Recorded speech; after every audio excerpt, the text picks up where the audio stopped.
السلام عليكم ورحمة الله وبركاته. النهاردة ان شاء الله هنعمل بسكوت سادة بطريقة سهلة جدا.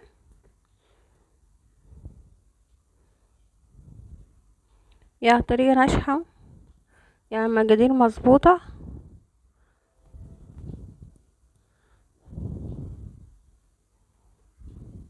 يعني البسكوتة هشة من جوه كده وملهاش وزن.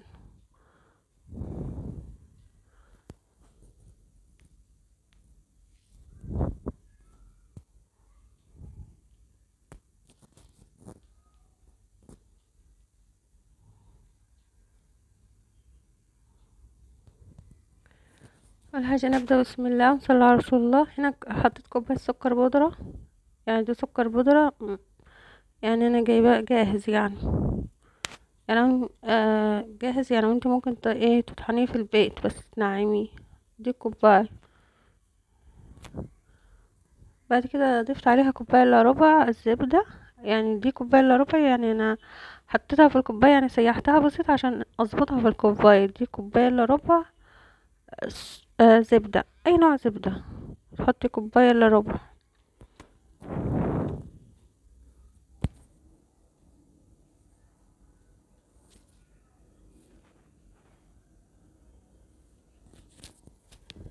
بعد كده هنضربهم بالمضرب، يعني لحد ما ينعموا معانا كده، يعني ياكلوا كريمة كده معانا.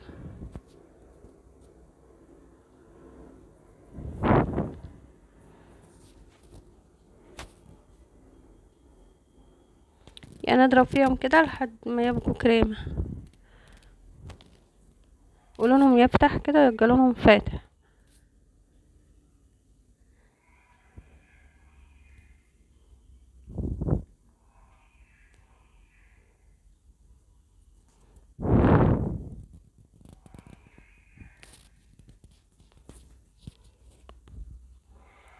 بعد كده نضيف دي وحدة بيضة، يعني نضيف وحدة بيضة كده بدرجة حرارة المطبخ، ونضيف عليها ورقة فانيليا، وبعدين نضربهم تاني.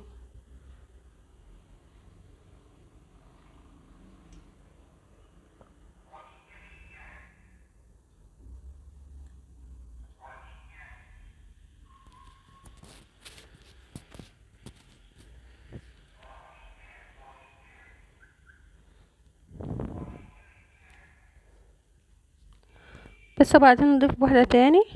احنا ضفنا واحدة وبعدين نضيف واحدة تاني، احنا ضفنا اتنين على كده. احنا حطينا اتنين بيضة.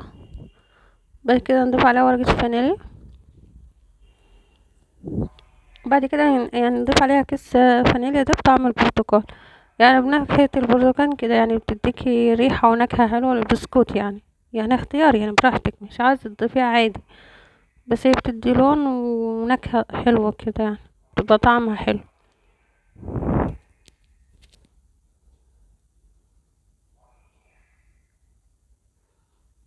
بس بعد كده نضربهم مع بعض.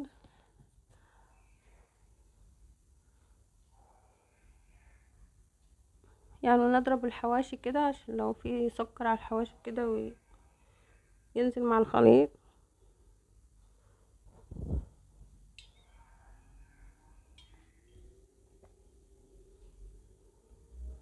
بعد كده نضيف معلقة كبيرة نشا، يعني نشا نضيف معلقة كبيرة مليانة، يعني ما نزودش عن معلقة، يعني عشان متبقاش ناشفة قوي يعني. عشان كتر النشا يعني بيخلي البسكوت تحجر كده، تبقى محجرة كده. هي معلقة واحدة بس.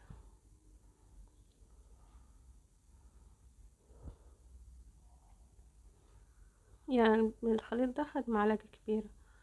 بس بعد كده ضربناهم مع بعض.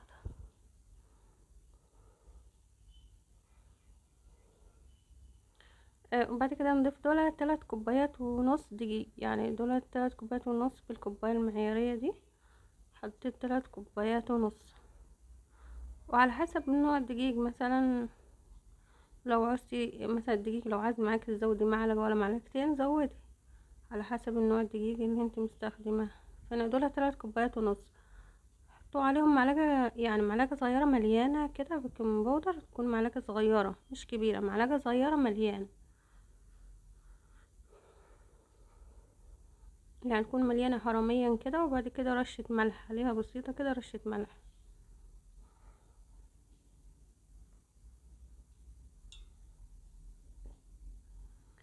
بس بعدين نضيفهم كده ونقلبهم في الدقيق.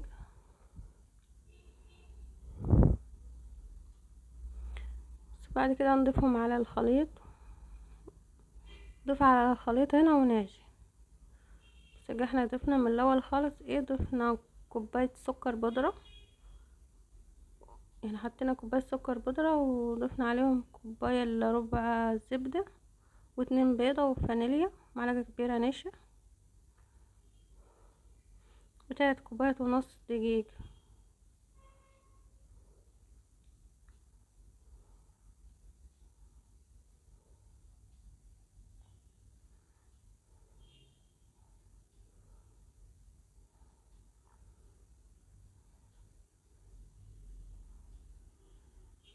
نشرب لحد يعني نعجن فيها كده لحد الخليط ما يشرب الدقيق.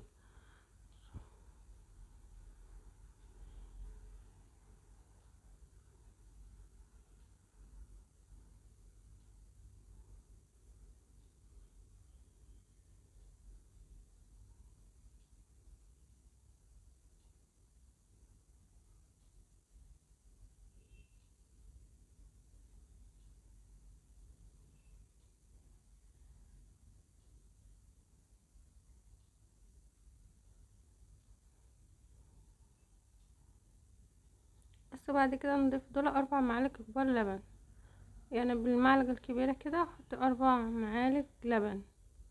يعني مهمة الخطوة دي، يعني نلم بيها العجينة في الاخر عشان العجينة ما تفرولش منك كده وانتي بتشكلي فيها. لازم تضيفي لها 4 معالق لبن، او ممكن تضيفي مية عادي، يعني ممكن تحطي مية، ممكن تحطي معلقتين كبار او 3 معالق كبار مية لو يعني مديكش لبن.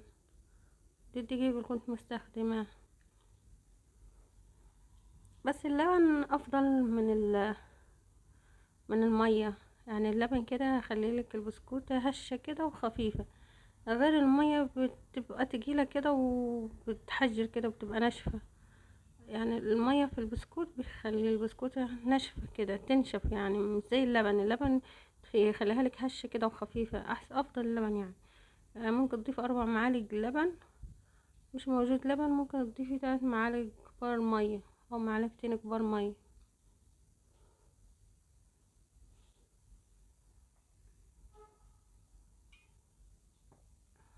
بعد كده انا سبتها يعني ارتاحت 10 دقايق الاول قبل ما نشكلها، يعني سبتها ارتاحت 10 دقايق وبعدين فردتها كده وبعد كده نشكلها باي تشكيلات عندنا موجودة نشكل بيها.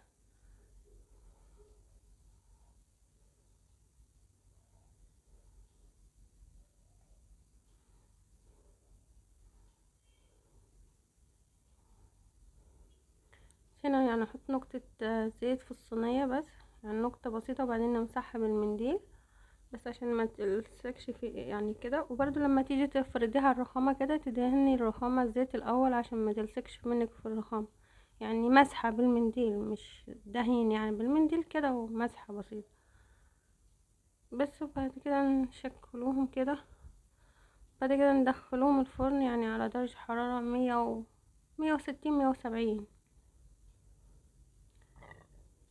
يعني اول بسكوت مثلا تسوي على درجة حرارة 160 او 170، يعني حسب الفرن بتاعتك، لو باردة جوي خليها 170، لو سخنة كده خليها 160. يعني انت ظبطيها على 160 او 100 او 70، يعني ممكن هي على 170 ممكن، لو اتلدعت منك نزليها 160. اما في الفرن العادية على درجة حرارة هادية، يعني عشان البسكوت ده يستوي على نار هادية، ما بيستويش يعني نار هادية مش هادية للدرجة، يعني زي ما هنسوي الكيك كده، يعني يمكن اهدى من الكيكة شوية.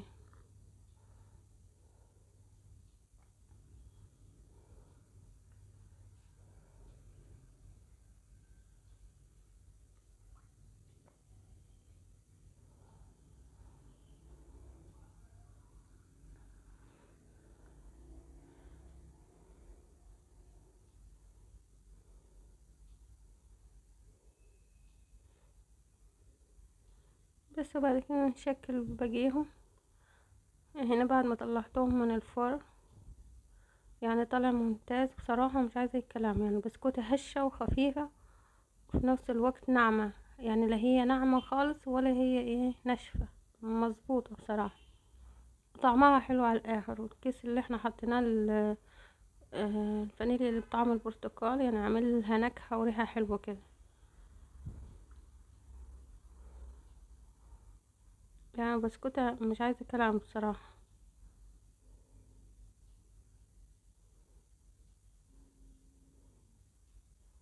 يعني طالعة من جوه هشة ممتازة.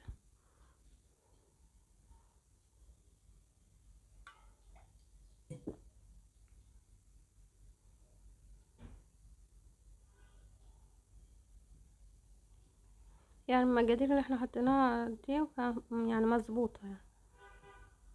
يعني لو مشيت على الخطوات اللي عملتها تظبط معاكي وتنجح معاكي ان شاء الله، وتطلع كويسة على الاخر.